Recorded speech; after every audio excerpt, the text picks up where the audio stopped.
Hi and welcome back to my YouTube channel Truly Twisted. कैसे हैं आप सब? आई होप आप सब अच्छे होंगे। मैं एकदम मस्त हूँ। वैसे मैं श्रीति आप सबके साथ आ गई हूँ एक और वीडियो लेकर।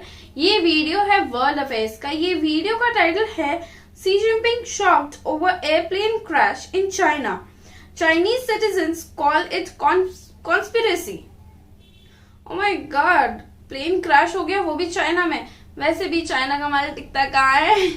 वैसे अगर आप सब मेरे चैनल पे नए हैं तो मेरे चैनल को सब्सक्राइब कर ले। वीडियो पसंद आता है तो वीडियो को जरूर से लाइक कर ले।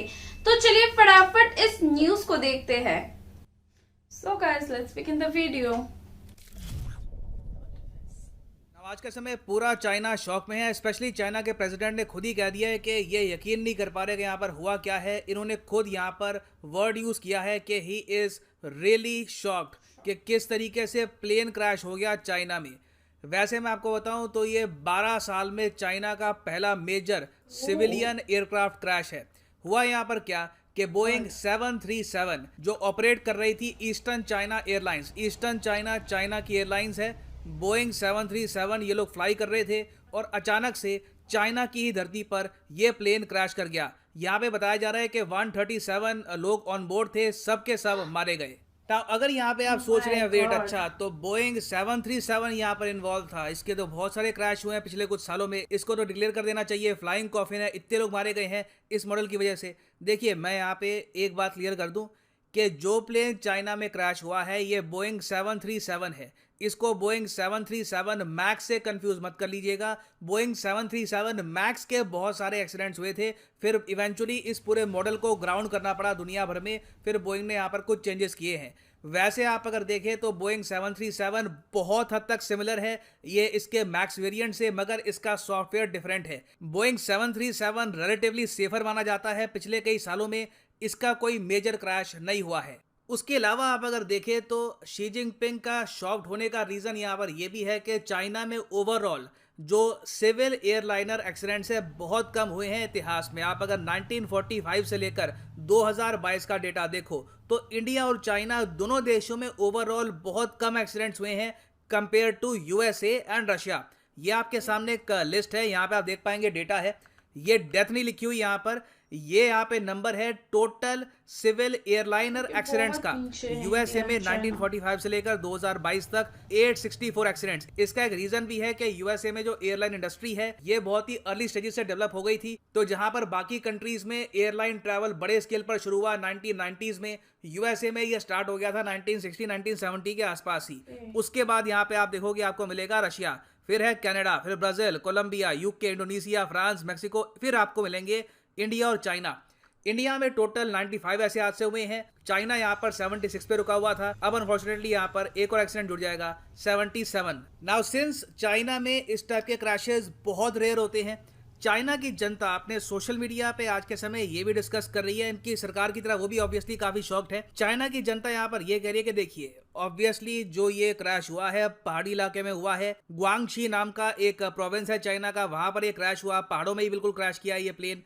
वेदर का भी यहाँ पर रूल हो सकता है, मगर कहीं ना कहीं लोग अपने सोशल मीडिया पर यह भी लिख रहे हैं कि कोई बड़ी बात नहीं है कि यूएसए ने इंटेंशनली ये किया हो। बोइंग यूएस की कंपनी है और यूएस यहाँ पर एक मैसेज सेंड कर रहा है चाइना को कि अगर आपने मिलिटरीली हेल्प करी रशिया की यूक्रेन वॉर में तो कॉन्सिक्वेंसेज यहाँ पर बहुत ज़्यादा होंगे। ऑब्वियसली चाइना की गवर्नमेंट ने ये नहीं कहा, मगर चाइना का सोशल मीडिया आप देखोगे हर जगह वहां पे आपको सेम बात दिखेगी। इनके सिटीजन्स लिटरली पैरानॉइड हैं ये देखकर कि वेस्टर्न कंट्रीज जब इकट्ठा हो जाती है तब सैंक्शंस लगा लगा के किस तरीके से रशिया जैसे पावरफुल कंट्री को इन्होंने बहुत नुकसान पहुंचा दिया है। सेम केस इनके साथ ना हो जाए, क्योंकि याद रखिएगा यूएसए ने ऑफिशियली ऑन रिकॉर्ड कहा है कि अगर मॉस्को को किसी भी तरीके से चाइना ने हेल्प करी तो उसको लेकर यूएस एक्शन लेगा। यहाँ पर यह कंफ्यूज मत कर लेना कि तेल परचेज करना या फिर कोल परचेज करना ये भी हेल्प होती है। हेल्प से मतलब है कि कोई प्रॉपर इनके लिए फाइनेंशियल पैकेज अनाउंस कर देना, इनको ड्रोन्स देना, मिलिट्री इक्विपमेंट देना। रशिया ने रिसेंटली चाइना को कहा है कि हमारी हेल्प करिए यूक्रेन वॉर में, तो उसके रिस्पॉन्स में यूएस ने कहा था कि अगर आपने ऐसा किया तो हम आपको दंडित करेंगे। अब यहाँ पर आप पूछ सकते हैं ठीक है अब चाइना में क्रैश हो गया, इट इज सैड टू सी, मगर इसका लॉन्ग टर्म इम्पैक्ट क्या होगा? देखिए, long term impact recent events का और इस इवेंट का भी होने वाला है। चाइना अब बहुत ही बड़े स्केल पर कोशिश करेगा बोइंग और एयरबस को रिप्लेस करने की। मैं पहली बात तो आपको ये बता दूं, जब भी हम ट्रैवल करते हैं ना बाय एयर, जो भी प्लेन यूज़ किया जाता है आप देखेंगे 80 to 90% दो कंपनीज का आपको मिलेगा, या तो बोइंग का होगा या फिर एयरबस का होगा। एयरबस यूरोपियन कंपनी है, बोइंग अमेरिकन कंपनी है। ये दो कंपनीज कंप्लीटली डोमिनेट करती है सिविल एविएशन सेक्टर को, और किसी भी मेजर कंपनी के आपको एयरप्लेन नहीं दिखेंगे दुनिया भर में फ्लाई करते हुए। अब चाइना बहुत ही लंबे समय से ये कोशिश कर रहा है कि इनकी ये लोग मोनोपोली तोड़ दे। ये लोग ऐसा कर नहीं पा रहे क्योंकि बोइंग और एयरबस जैसी टेक्नोलॉजी ये लोग डेवलप कर नहीं पाए। मगर बीच में 2018 में चाइना ने अनाउंस किया था कि इनकी जो सरकारी कंपनी है कोमाक, इसको ये लोग 2024-25 तक इतना एबल कर देंगे कि अपने देश में ऑल टुगेदर ये लोग बोइंग एयरबस बेसिकली विदेश से आए हुए, विदेश में मैन्युफैक्चर किए गए प्लेन यूज़ करना बंद कर दे और सिर्फ ये लोग चाइनीज़ मेड प्लेन ही उड़ाएं। अब मैं आपको ये बता रहा हूँ कि इस एक्सीडेंट के बाद डेफिनेटली चाइनीज़ गवर्नमेंट कोमाक की फंडिंग बहुत ज़्यादा बढ़ा देगी।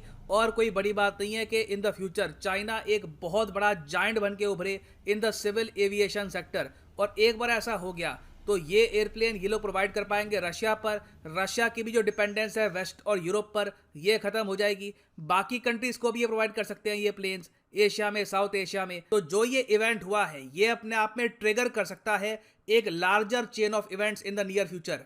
और फाइनली यहाँ पे मैं आपसे क्वेश्चन पूछूंगा कि दुनिया में किस देश के पास सबसे ज्यादा आपको एयरपोर्ट मिलेंगे। और इस कंट्री के पास बाय द वे मैं आपको ये बता दूं कि 10,000 से भी ज्यादा एयरपोर्ट हैं। दुनिया का कोई भी देश इस कंट्री के आसपास भी नहीं आता। मैं किस कंट्री की यहाँ पर बात कर रहा हूँ, चाइना, यूएसए, जापान या फिर इंडिया। कमेंट सेक्शन में करिए उत्तर। सही आंसर जो देगा कमेंट सेक्शन में उनके आंसर को मैं हार्ट दे दूंगा ताकि बाकी लोग भी समझ पाए कि सही आंसर क्या है। बाकी एक सिंपल गूगल सर्च से भी आपको आंसर इसका मिल जाएगा। तो अटेम्प्ट करिए question in the comment section में। एंड फाइनली यहाँ पर मैं ये भी ऐड कर दूं कि आप अगर किसी भी एग्जाम की तैयारी कर रहे हैं, चाहे यूपीएससी, एसएससी, बैंक, सीधा जाओ कमेंट सेक्शन में। फॉर एग्जांपल आप अगर प्रिपेयर कर रहे हैं for bank examinations, click on bank और यहाँ पे आप परचेज कर पाएंगे the course of your choice, जो अनअकैडमी का आइकॉनिक कोर्स है। ये भी आप कर सकते हैं purchase. Priority doubt solving session यहाँ पे आपको मिलेंगे। मगर जो यहाँ पर प्राइसेस लिखे हैं, for example 390 rupees per month, ये पे करने की आवश्यकता बिल्कुल नहीं है। सिंपली यूज करिए code PD10 and the prices will start following.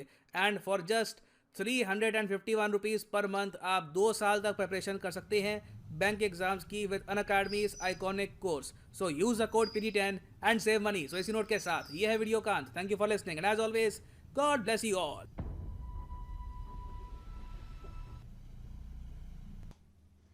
So guys वो क्वेश्चन का आंसर मेरा सही था, क्योंकि मैंने कमेंट सेक्शन में जाके अभी जस्ट देखा कि क्या क्या कमेंट्स आए हुए हैं एंड किस किस कमेंट्स में हार्ट मिला है, तो पता चला कि हाँ वो इसका आंसर है यूएस।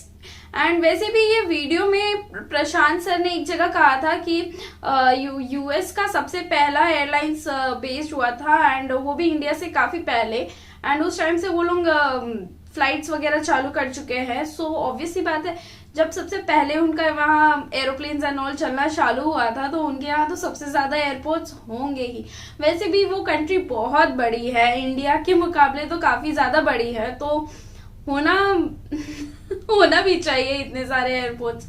वैसे मुझे नहीं पता था कि ये जो बोइंग एंड एयरबस का जो प्लेन्स है जो कि चाइना में उड़ रहा है एंड वो बोइंग का ही मतलब एयरप्लेन वो क्रैश किया है एंड वो बहुत खराब हुआ उन लोगों के साथ, मतलब काफी खराब है यार। 137 पीपल का डेथ हो गया इस प्लेन क्रैश में।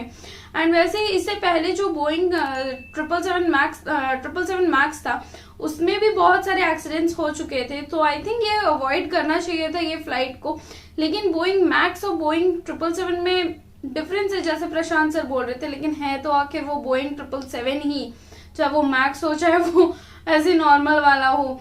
अब पता नहीं चाइना आगे क्या करने वाला है। वैसे कोई कॉन्स्पिरेसी तो मुझे नहीं लग रही है कि यूएस की तरफ से कि कोई कॉन्स्पिरेसी है, क्योंकि US I don't think US भी कोई ऐसा कुछ करेगा कि जहां लोगों को हार्म पहुंचे एंड पीपल सफर करे, जनता सफर करे। तो मुझे नहीं लगता ऐसा कुछ कॉन्स्पिरेसी एंड ऑल है। ये सिर्फ बोलने की एक बात बन जाती है पब्लिक में कि कुछ भी एक टॉपिक मिल जाए बस उसी में आग लगा दो। एंड जो भी हुई है वो सिर्फ और सिर्फ एक दुर्घटना थी। एंड जो भी है उसे तो अब बदला नहीं जा सकता, बस यही प्रे करेंगे कि उनकी आत्मा को शांति मिले। वैसे ये वीडियो बहुत कुछ बता गई एक ही बार में, बोइंग के बारे में, चाहे वो एयरबस के बारे में। एंड नया जो अभी चाइना बना रहा है अपना एयरलाइंस, पता नहीं वो कौन सा फ्लाइट्स और कौन सा एयरप्लेन्स बनाने वाला है 2024 तक, वो तो आने वाला टाइम में ही पता चलेगा। सो अगर आप सबको ये वीडियो पसंद आया है तो जरूर से एक लाइक दे दे, चैनल पे नए हैं तो चैनल को सब्सक्राइब कर ले, साथ ही बेल आइकन को प्रेस करना ना भूलें ताकि आप सबको मेरी लेटेस्ट एंड अपडेटेड नोटिफिकेशन सबसे पहले मिले। इस वीडियो का लिंक साथ ही मेरा इंस्टाग्राम आईडी आप सबको डिस्क्रिप्शन में मिल जाएगा एंड मेरा इंस्टा आईडी बगल में पार हो रहा होगा, तो जरूर से मुझे इंस्टाग्राम पे भी फॉलो कर ले। एंड अगर आप सबके पास कोई रिकमेंडेड वीडियो है या आपके पास कोई सजेशन है वीडियो रिलेटेड तो जरूर से मुझे कमेंट सेक्शन पे बताएं। मिलती हूँ आप सबसे अगले वीडियो में। Till then take care and bye bye.